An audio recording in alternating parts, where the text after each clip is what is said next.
my darlings, welcome back to Cooking with Ash. As part of this beautiful Easter collaboration, I will be preparing for you guys some delicious spice buns. You guys will enjoy this one. Thank you so much, my darling Charmin, for that beautiful introduction and for sharing your beautiful recipe with us and that beautiful story that you told. I really enjoyed it. If you guys haven't checked Charmin's kitchen out, I highly recommend you head on over there, show her some love, and let her know her dear sister Cooking with Ash sent you over there. So let's get into this beautiful recipe. Before we jump into the recipe, I want to send out gratitude and thanks to all my subscribers. You guys are amazing. Thank you so much for all your love. If you haven't subscribed us yet, what are you waiting for? Show your girl some love. So let's jump into this recipe. Happy Easter to everyone. Stay blessed, stay safe. So let's get cooking. The Jamaican Easter bun is a descendant of the hot cross buns from Britain. These buns were traditionally eaten on Good Friday, with the cross symbolizing the crucifixion of Jesus. The tradition made its way to Jamaica when they colonized the island in the mid-1600s. Over time, the bun transitioned from the roundish shape into a loaf. Molasses was substituted for honey, and dry fruits were added to the batter to make it uniquely to Jamaicans. And no doubt, it was much more yummier. So I hope you guys enjoy this delicious recipe. So we're gonna start off by making like a caramel sauce for our bun mixture.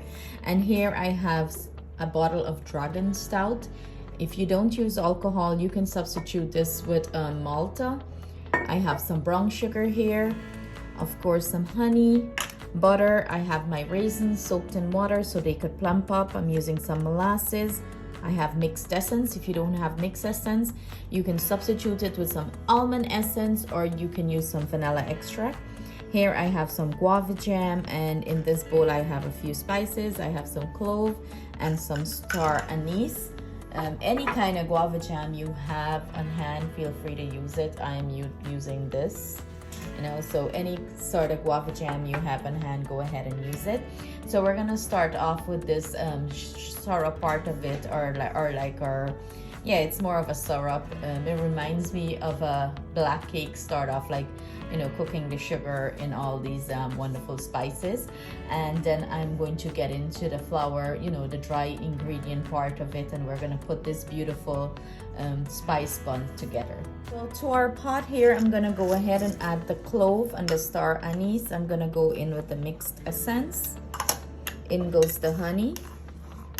So you're basically going to drop everything in the pot, take it over to the stove, and we're going to start, boil this down. We want to boil this down anywhere from 10 to 15 minutes. I'm going to go in with our jelly jam, or guava jam. In goes our molasses. And if you can get access to molasses, you can go ahead and use some brown in here. And of course, I'm going to use some water here that I forgot to grab. I got to get some water. And we're going to mix everything together. Bring this to the consistency that we're looking for. In goes the water. And you want to give this a good mix. And then we're going to take this over to the stove and start, let it melt down and cook. Want to bring this mixture up to a boil, like I mentioned, anywhere from 10 to 15 minutes, so the spices that we add in here can infuse well and everything can combine nicely, and the sugar should be melted down and the sauce is going to thicken up. So let's prepare the flour while this is doing its thing over here. Easter is a Christian festival and cultural holiday commemorating the resurrection of Jesus from the dead, described in the New Testament as having occurred on the third day of his burial following his crucifixion by the Romans at the Calvary. The sanctuary colors for Easter Sunday is white and gold. Throughout the Bible, white symbolizes purity. In the New Testament of the Bible, the event is said to have occurred 3 days after Jesus was crucified by the Romans and died. The holiday concludes the Passion of Christ, a series of events and holidays that begins with Lent, a 40-day period of fasting, prayers, and sacrifice. Kites are traditionally flown to symbolize Christ resurrections. Growing up in Guyana, this was a popular event for us. We would gather our picnic baskets on Good Friday, and we would head to open land and we would enjoy flying kites. So I try to practice that with little Miss Tatiana and of course Justin. Here you can see her having a blast flying her kite. So it's a tradition we should pass down to our kids and teach them. Here I have 3 cups of sifted flour. So what I did, I measure out 3 cups of flour, then I went ahead and sift it, and then I go back and measure it. And that's the best way to measure flour out. When you do that, you sift the flour and then measure it out. I have some baking powder, we're using some salt, I have here some ginger powder, I'm using some 5-spice powder, and here I have some cinnamon. I also have some lime zest grated here with some nutmeg.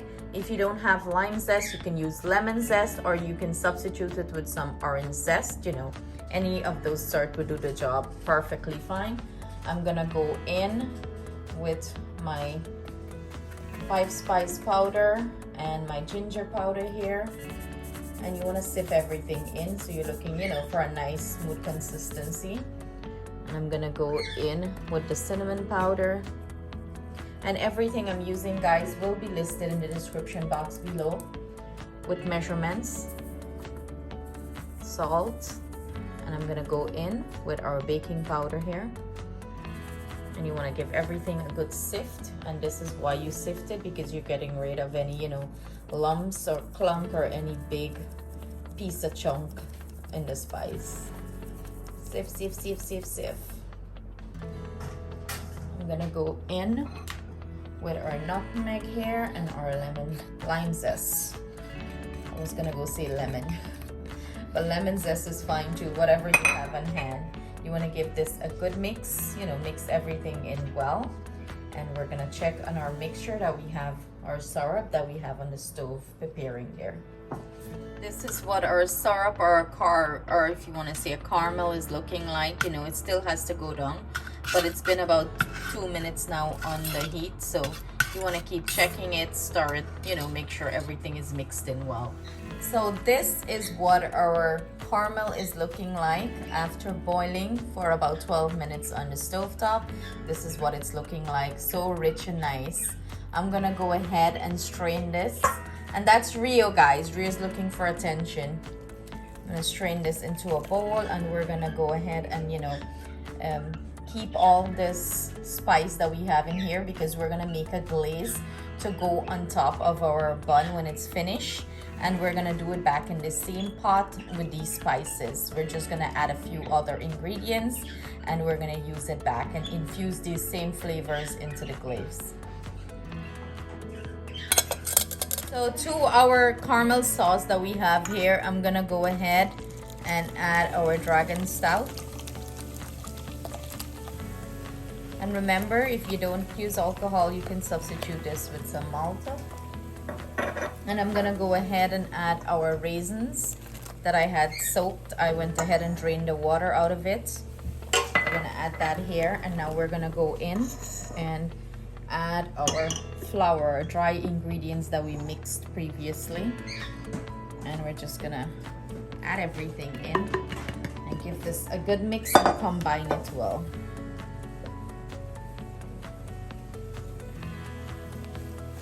A whisk is great here, because it helps incorporate everything nicely.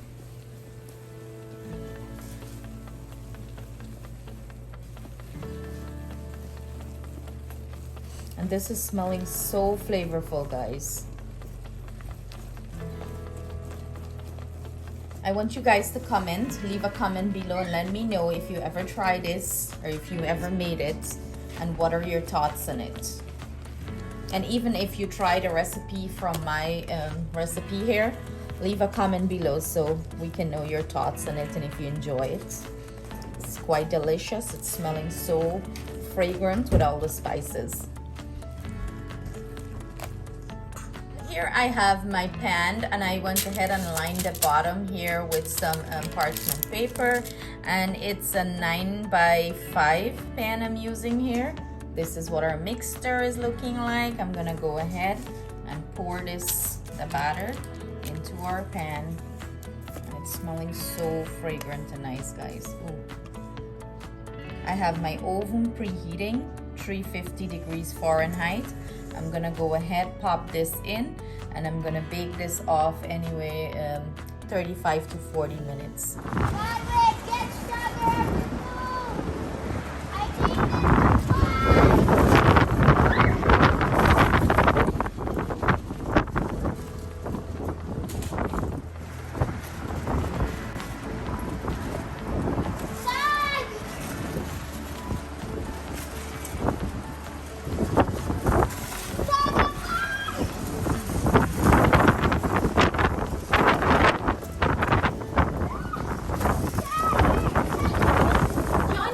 This amazing collaboration, we have Hook and Cook Real Life, Being Rocky, Charmin's Kitchen that sent you over here, Nikki's family, not forgetting Caribbean Duck, and of course myself. So do head on over to their channel, guys, show them some love, see what they prepare for Easter. You know, it doesn't have to be a food or a dessert that they prepare over there. Head on over, they have beautiful surprises in store for you guys, so you guys are gonna enjoy it. You know, this is how we celebrate Easter in Guyana, bringing back all the fun memories of how we celebrate it. So we want to bring back that for you guys. So head on over to their channel, do show them some love, do check them out, and enjoy this beautiful collaboration. So while our spicy bun is baking, I'm gonna go in with some honey. This is our glaze that we're gonna prepare for the topping of it. So I went in there with some honey. Oh, look at that goodness. I'm gonna go in back with some guava jelly, guys. I'm losing my focus. And I'm gonna go in with some butter. And you wanna mix this well. We're gonna put it back on the stove top. And we're gonna combine this and mix it well and let it melt down nicely. And as soon as our bun is finished, we're gonna glaze the top of it. And this is what it's looking like, guys. I bring it up to temperature on the stove. Everything is getting all melted down and nice. You're not looking to, like, you know, dry this down. You just want everything to melt in and incorporate nice. You're looking for it to be more of a liquid, runny consistency rather than a thick consistency, because we're just using this as a glaze to glaze the top of our bun. So this is what our finished bun is looking like. Our spiced buns is looking so good, guys. I went ahead, pull it out of the oven. This baked exactly for 45 minutes. And I went ahead and add some of our glaze on top of it. And this is what our glaze is looking like. It's nice and runny. So I'm gonna apply this glaze a few times on top of it. It just got out, and I'm gonna let it sit until it's completely cooled down before I remove it out of the pan. And I'm gonna keep applying the glaze. You wanna put a nice glaze on top, and it's gonna be moist and delicious. Here you have it, guys, our finished sliced up delicious bun, spice bun, and it's looking and it's tasting amazing. So I have to show you guys, you know, the texture of it. Look how beautiful this is. It's so rich, and that beautiful glaze on top. And I have an additional, you know, some of the glaze if you want to dip it into it. But usually this is served with a nice piece of slice of cheese. And why not pair it with some pepper jack cheese, right? You can't go wrong. But this is it.